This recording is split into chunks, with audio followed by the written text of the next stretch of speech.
Hello Madridistas, and thanks for joining us on today's interesting episode as we talk you through some very important updates at Real Madrid.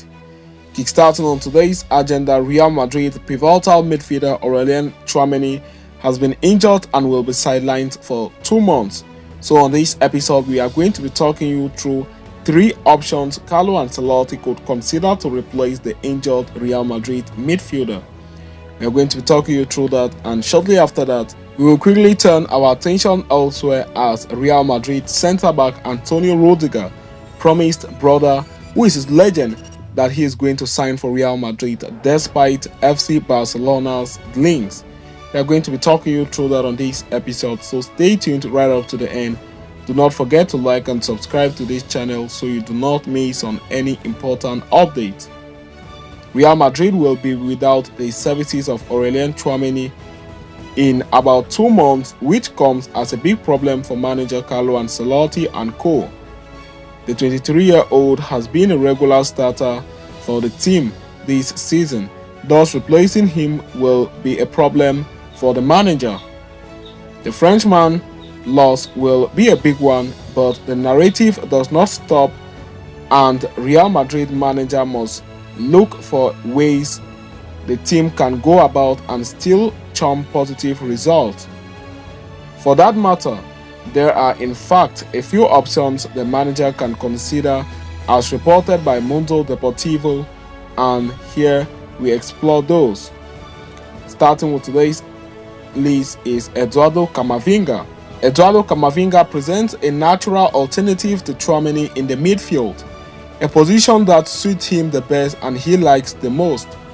While this one does seem logical in some way, it raises the challenge of Ancelotti's decision whether to position Camavinga in the center midfield or on the left side.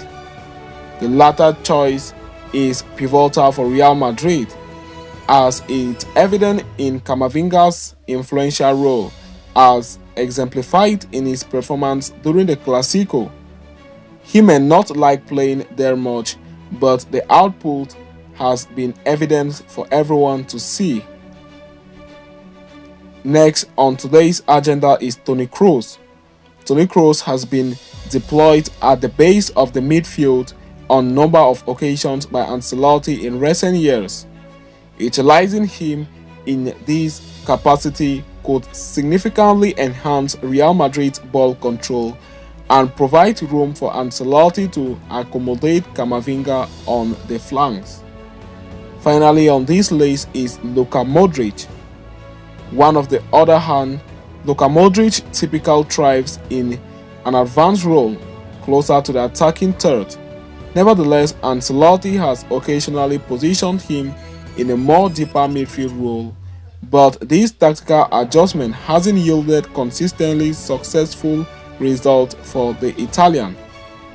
Another option the manager could work on is to switch to a conservative 4-2-3-1 formation, where Kroos and Federico Valverde could act as a double pivot, something that Ancelotti used at times last season.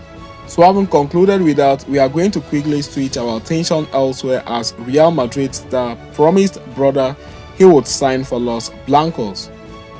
Real Madrid have not been as solid as Carlo Ancelotti might have liked this season, which is in part down to the absence of Eder Militao. But in that absence, Antonio Rüdiger has grown into the team, and after Daniel Carvajal, is probably their most reliable defender this season. The German international is delivering on an aspiration 6 years in the making. Speaking on relevo, his brother and the agent Sir Senesai explains that Rüdiger has trusted him implicitly to make the best decisions for him, choosing Roma over Chelsea and Milan before he eventually moved to London. Sensei also admits that he was negotiating with Barcelona before Rüdiger signed for Los Blancos, but the defender had his heart set on Madrid. Coming to Madrid was always his dream. When he tore the anterior cruciate ligament in his knee in Rome 2016, Real Madrid sent him a letter wishing him a speedy recovery, and he said, "Someday I will be at that club." He had just had a serious injury and was not afraid. He only thought about going to play for the best team in the world. This is Antonio. In the worst moment he fights, there is no other way. The 30-year-old has risen to the occasion in recent months too. Real Madrid means a lot to Antonio. He feels a lot of responsibility playing there. He wanted to complete that goal of playing at the Santiago Bernabeu, and now he is completing it. In spite of his sometimes unorthodox approach, Sensei says there is an emotional intelligence behind it. He is a calm and crazy guy at the same time. In the most positive sense of words, he is an emotional leader. He knows well when the team needs jokes and positive things, but also when works need to be done. Mix these together and that's what makes him special. And while he might live for the adrenaline on the pitch, his life off it could not be further from the truth. The only person that scares both Sensei and Rüdiger is their mother. The most boring guy in the world. Really, the most boring. Always with the family and all day at home. He has a good house and is always there.